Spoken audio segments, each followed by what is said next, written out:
Day 12. I started the morning up on Montmartre, up at Sacré-Cœur. Great view over the city, a little bit hazy or foggy, I'm not quite sure which. Explored the area and then headed over. I had a ticket to Les Invalides, which actually is currently also a home for retired soldiers as well as Museum of Army, and most importantly is Les Dômes de Les Invalides, which houses the tombs of some significant French figures. Most importantly and most prominently in that building is the tomb of Napoleon, and it is full of grandeur, and it is very clear how important he was to the nation, and um, how prominent and important and elevated his grave is, I suppose.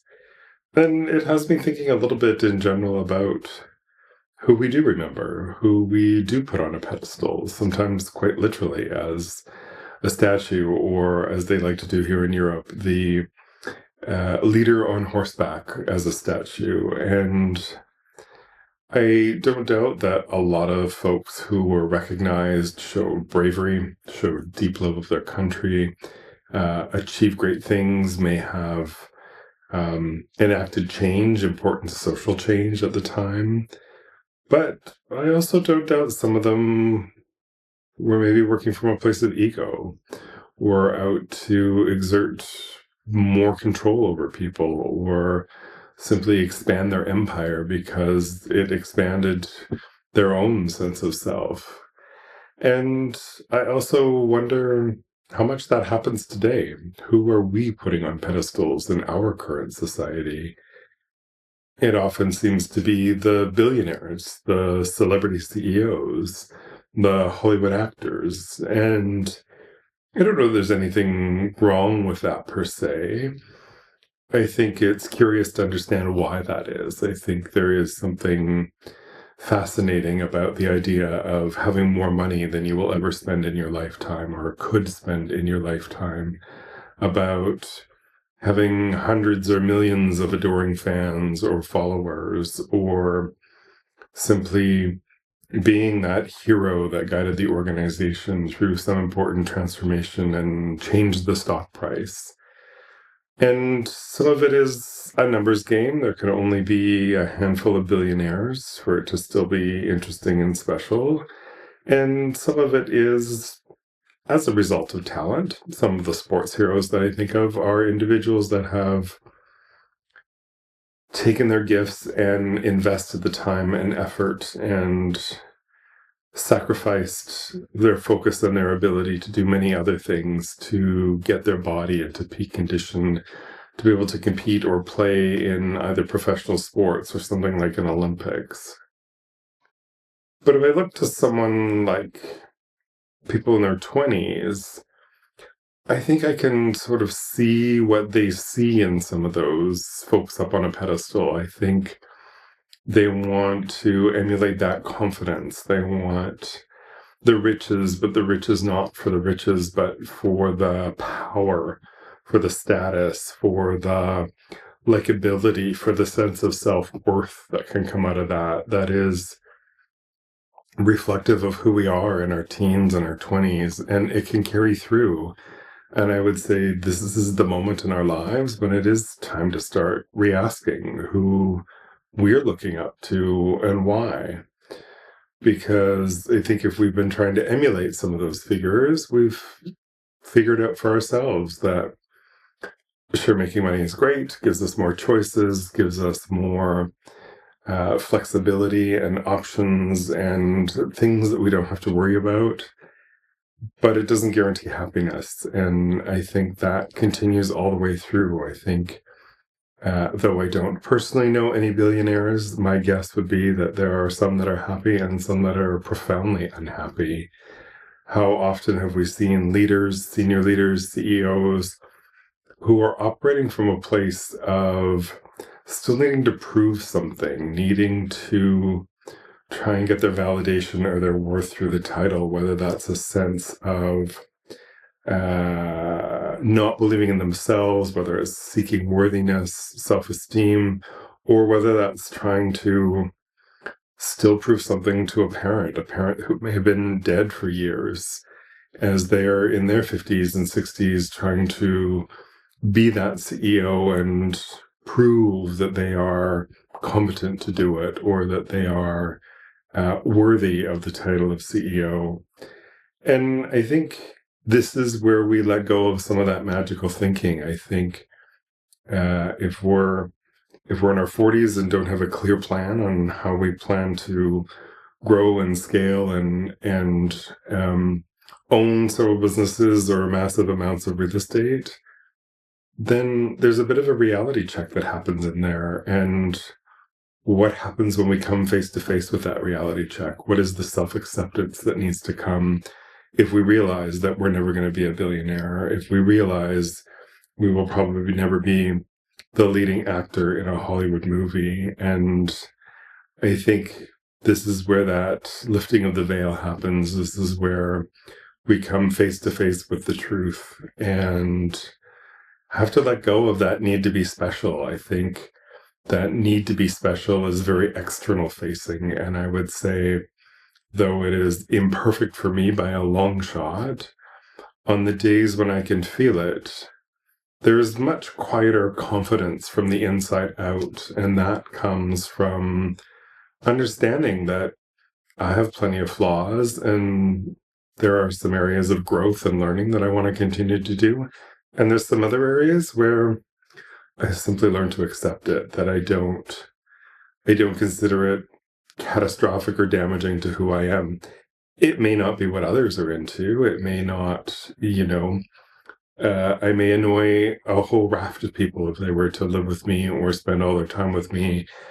And that's fine. I'm not changing to meet their expectations or needs.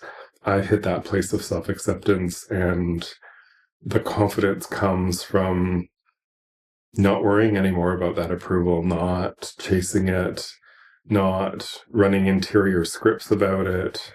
And again, as I speak about that ability to be present, I think that ability to be present is when you're able to let go of all those kind of background tapes of worry, of doubt, of wondering if somebody likes you or approves of you or any of those sorts of things. And I've also found it very interesting that corporately we can sit in a place where we maybe have thicker skin, often because we can perhaps wear our title more than ourselves, so to speak.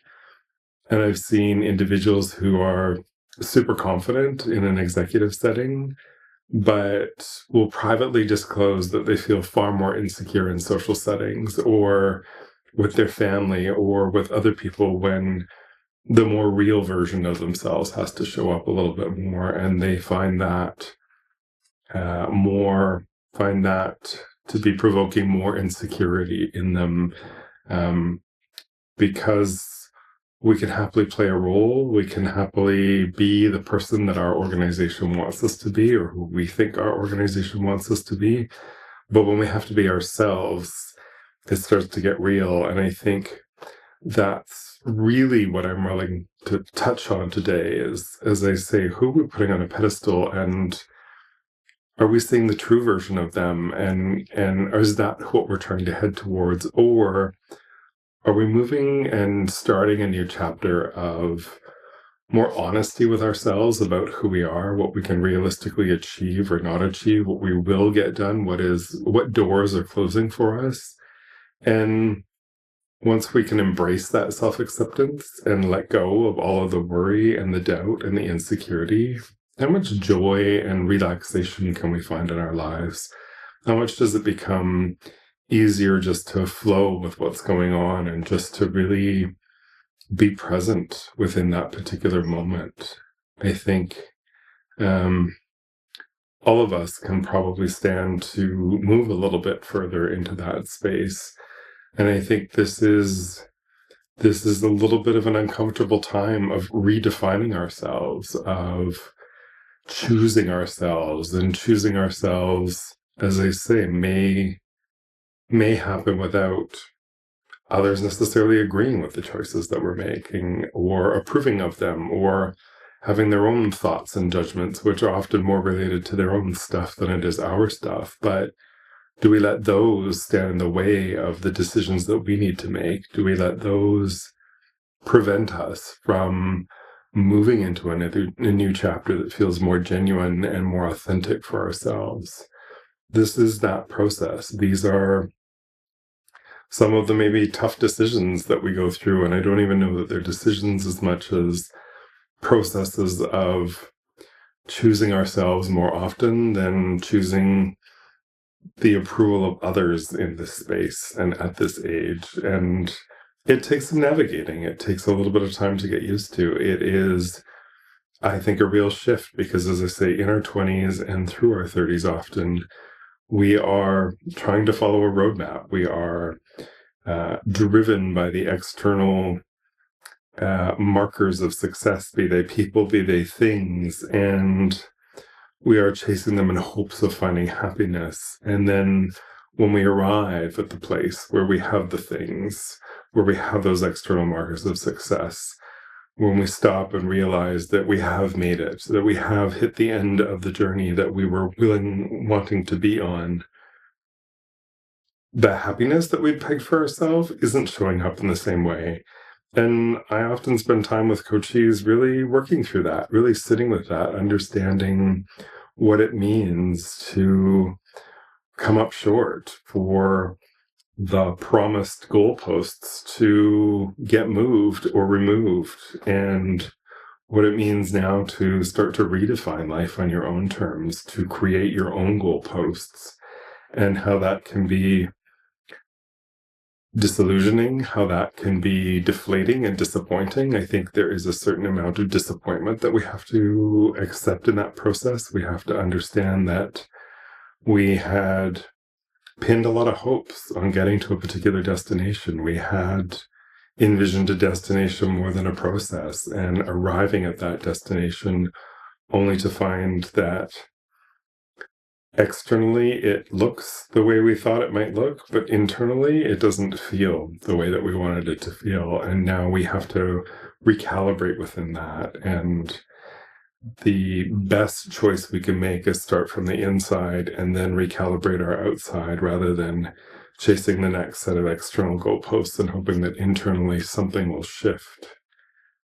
It's not the fun work of midlife, and yet I think it's so important. I think it really grounds us into a place where we feel like we can settle into this life, when we're not simply carrying across a life or showing up to be in the roles that others expect of us, but really grounded in choosing into a life that we've created for ourselves more and more with each year, spending time with people that we want to spend time with.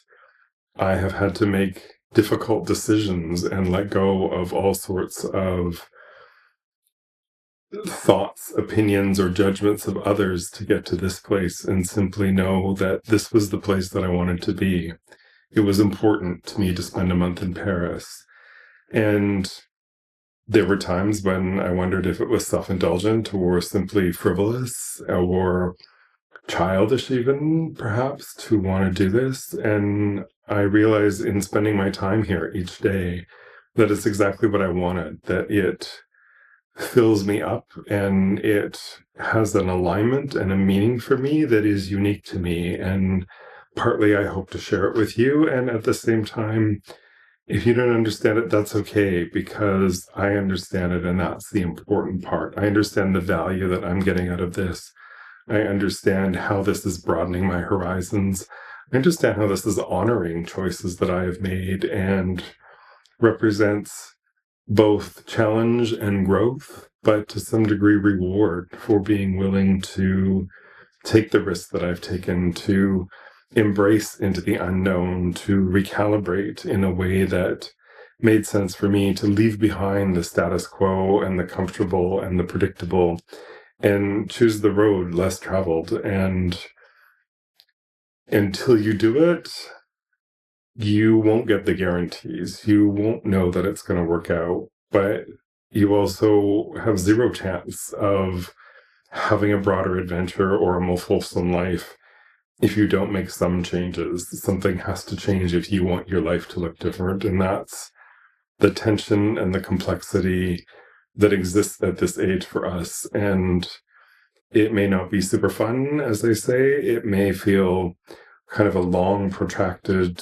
space of uncertainty, of disillusionment, of fogginess, of frustration in kind of the world not living up to its promises. And the more we can let go of all of those expectations, of all of those wants and needs of that dream life for ourselves, and anchor into a new version of a dream life for ourselves, one that is bigger and fuller and more aligned to us and is unique to us, the more that we're going to be on the path to that joy, to that fulfillment, to that fullness, to that quiet confidence.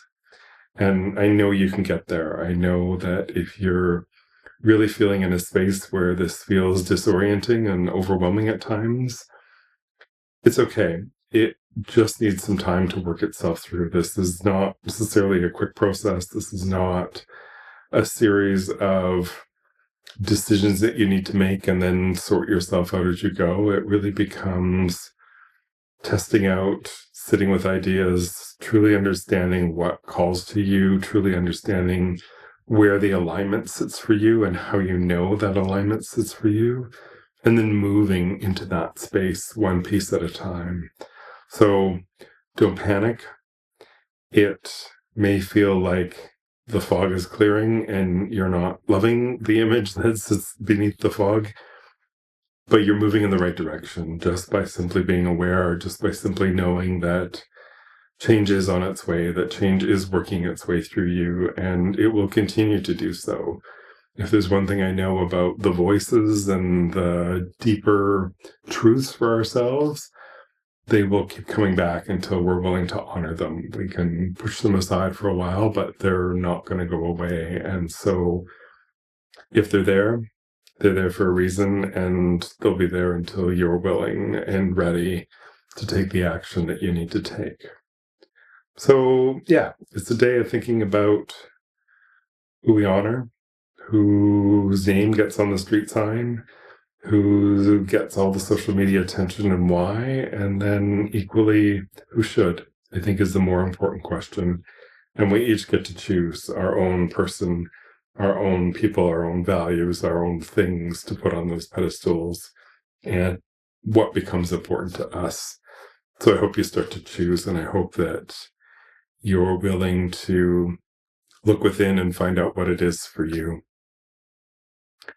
Thank you so much for watching and continuing to enjoy my adventure here in Paris, and I'll see you next time for day 13.